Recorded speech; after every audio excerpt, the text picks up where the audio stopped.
So in any given town, on any sort of street we have around here in the Welsh Valleys, whoop, gone too far already. So on any of these sort of towns, these places, stuff like that, we will always think of what could be happening in these homes. Years ago, as a community, we'd all be brought together and we would all be talking to each other over the fences, etc., and there'd be lots of community going on. But obviously, as we move forward in time, those things have changed. And within those homes, we know there's all these structures, there's these routines, there's these patterns of daily life that exist. We all know this through those bedtime routines with our little ones. We have those routines where we get them ready to go on holiday. You have the person who makes sure all the suitcases are packed. You have then your dinner time routines where everyone sits around the table and obviously talks about their day. We also then have those morning routines, and I'm sure we've all experienced the variety of those, especially if you have young children. The alarms going off, going into their room, getting them up out of bed, them getting dressed, coming downstairs, having their breakfast, getting their shoes on, grabbing their coat, grabbing their bag, and out the door. Obviously, it's not that perfect. I'm sure many of you have had to go into that room and shake the bed, open the curtains, open a window, shake the bed again, go out, touch the toothbrush to make sure it's actually wet, maybe smell to see if it actually has got toothpaste on it and hasn't just been wetted, as I think some children also do. You'll probably have to check their bag's got their uniform. You have to check that they've got their ingredients for cooking that day. You might even have to check that under their coat they're actually wearing their uniform and not trying to get away with wearing their own top and jumper. But for some families, that morning routine and structure is non-existent. What they will find is when they go into that room and that alarm goes off, their child is huddled in a ball under the duvet, hiding away from the world. It might be the fact that that child does get up, but begrudgingly sort of is getting themselves dressed with their heart racing and feeling warm and sweaty. It could be the fact that as they get up and they go to the bathroom, they just shut the door, sit against the door and don't let anyone in. It could be the fact that they are met, the parents, by a child who is aggressive, who starts throwing things. It could be the fact that they will not get the uniform on, they can't find their shoes, they don't know what they have planned for that day in school. And all these little moments sort of come together to accumulate to that child is saying, I can't go in today. And it's then, how do we sort of think going forward to sort of work with these situations that these children are presenting to us? Because yet again, every day is a new day, and every day will bring up different situations, different scenarios. So if we do consider the way that we see this thing, we obviously have this idea of what we see when we see a young person in this situation. Lots of times you'll hear words such as this refusing. Yet again, a negative framing to put the sort of blame and the onus onto the child. You may hear the fact that the child is saying that they're ill, making it up to be something that's physical. It could be the fact that they're seen to be defiant or disobedient, therefore they should come with consequences and punishment for their behaviours. But is that going to be helpful for them if they're seen in a negative light? What happens if we change that way of looking at it? Instead of thinking what is happening to this child from the outside, think about what is that child actually thinking, what is that child actually feeling.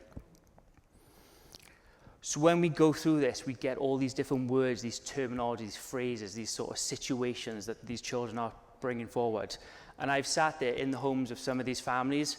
I've also sat there in schools with some of these children and the families and teachers and listened to what these children are saying and thinking, well, what can we do to support this young person? How can we build something around them that is a suitable structure to ensure that we have successes on their journey? We're not thinking of things of being, you go from your home to your school. We've got to think of these things in little micro moments. How can we have little successes that build towards a greater outcome?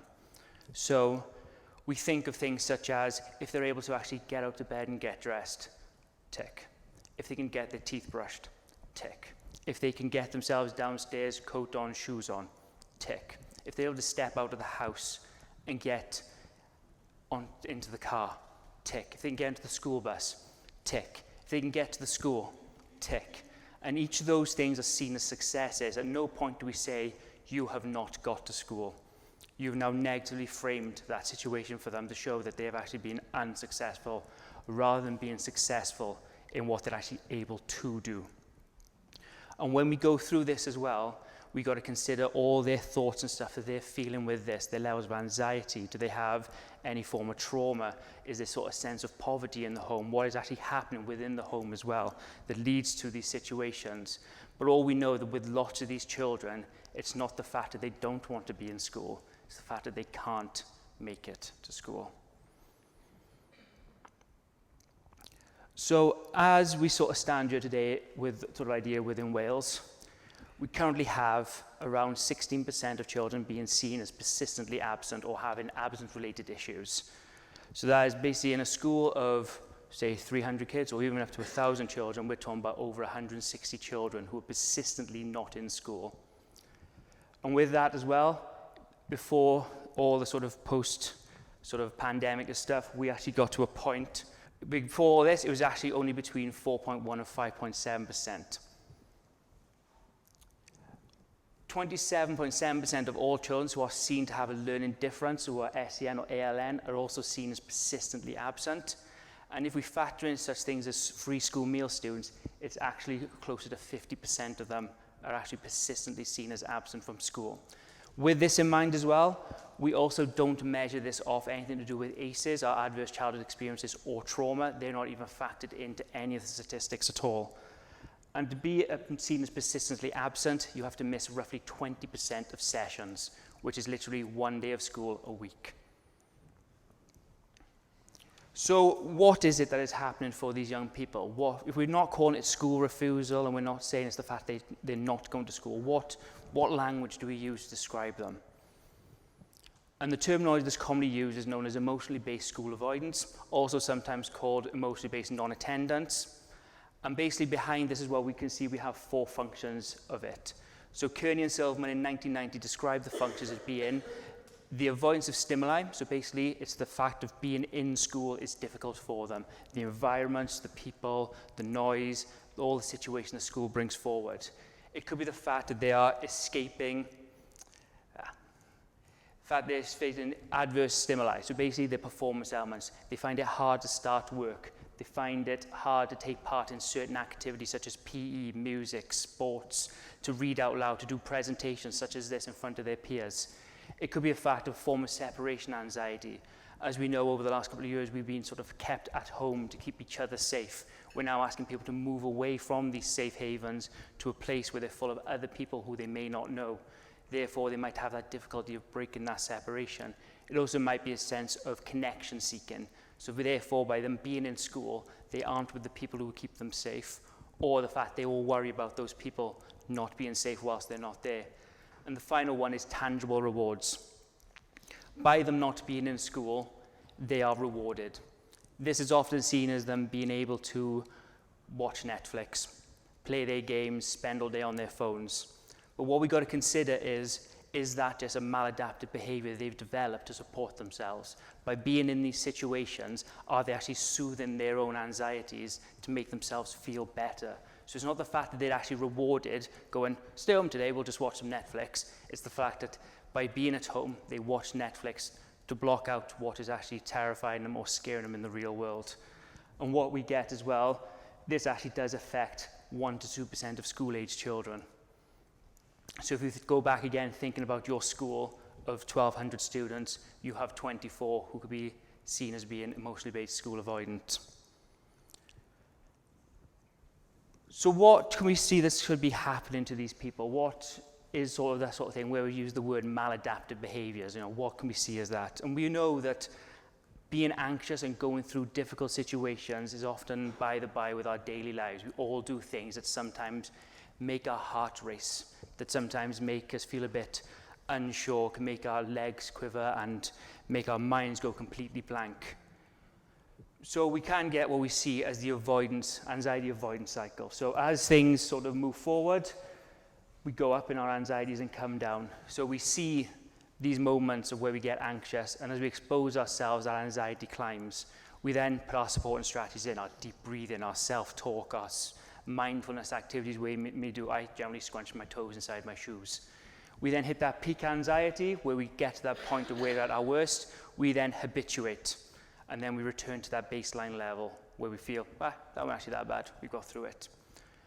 But what happens to these young people who haven't learned this cycle? Because what they will see is that when they hit that peak anxiety, it's going to plateau. It's not coming down, it's going to keep going and going and going, and I'll never feel better. So what they do, they hit that peak and they avoid. By avoiding, their anxiety drops. And instead of coming down a nice gradual curve, it just comes to an end. They then obviously have the failure to habituate the sort of working with their anxieties, and therefore they'll return to their anxiety and they'll just keep going around in this cycle over and over and over again. But what is actually happening to these young people as well? We can see that sort of way of describing it. We can generally see the behaviours, but generally what is happening underneath it all. So we can actually look straight into the brain of these people, and we can sort of have an idea of what's happening. So what we generally find is the thalamus part of the brain, which is inside our limbic system, is taking in all this sensory information that's from their external world. It's then relaying them signals around the rest of the brain, mainly going to the amygdala, which is near the bottom bit there, which is seen as the emotional part of our brain. That then is relaying stuff to the hippocampus to give it contextualization. Obviously, we have the strongest memories, which are attached to emotions, so we're building up these sort of connections between our amygdala and the hippocampus. The hypothalamus then starts relaying the information ready for stress response. Going to start off the cortisol in the body. That then moves to the cingulate gyrus, which helps with emotional regulation, which sends then forward to the prefrontal cortex, where we have our executive functions, our decision-making, our choices, where we come up with these decisions. But if we are in states of high anxiety, or we've gone through things such as trauma, there's obviously going to be a dysfunction or a dysregulation in this part. So the thalamus might actually misinterpret the sensory information as being more of a threat than actually what it is. It might mean then the amygdala's threshold for the emotions is lower. Therefore, things that weren't actually that bad before are actually seen as being a lot worse. The hippocampus can deteriorate and therefore make less connections between memories and emotional context, and therefore cause the person to think, I've done this before, I was not very good at this, I can't do it again. The hypothalamus produces more cortisol, which then goes to the pituitary gland, which then moves down to the adrenal gland, and obviously then you have what's called the HPA axis, which then starts off our bodily response, our heart racing, our body sweating, our shivering, our increased blood pressure, pupils dilating, etc. Obviously then, cingulate gyrus is not going to regulate those emotions properly, and therefore the prefrontal cortex will not have the opportunity to sort of make right and proper decisions. So obviously, if you try and put a child who's in this state into a classroom, they're not going to be working very well. They're not going to be working to 100% capacity of what they could do. So we've got to think of things such as what's happening for that child. What risk factors exist for them? They may not have coping strategies. They may have academic difficulties. They may have trauma in the home. But then also, what do they have? What are their resilience factors? Are they actually wanting to go to school? Are they motivated to go to school? Then we can obviously think about the family. What's happening there? What's the risks at home?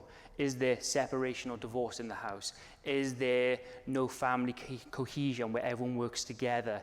Is there the fact that the family see the child as an anxious person, therefore want to protect them? What resilience factors are there? Do they do things as a family? Do they encourage school? Do they promote school as being a positive place to be? And then we think of the school. What risks are there in school? As we said, academic confidence. They may not have it. They may not have social groups. They may not have strong peers.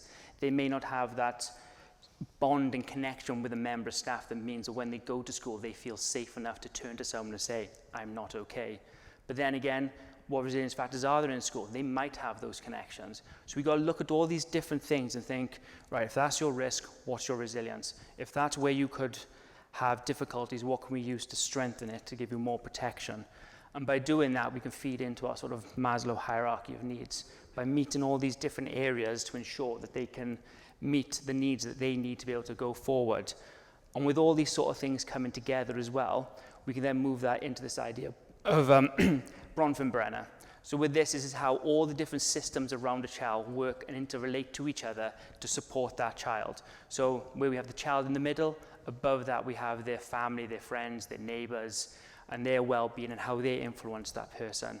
Outside of that, then we have the schools, the workplace, other religious connections they may have, how they all come together and support the next tier down to support that person. We then have the community, the neighborhoods, how they can all come together to support going down.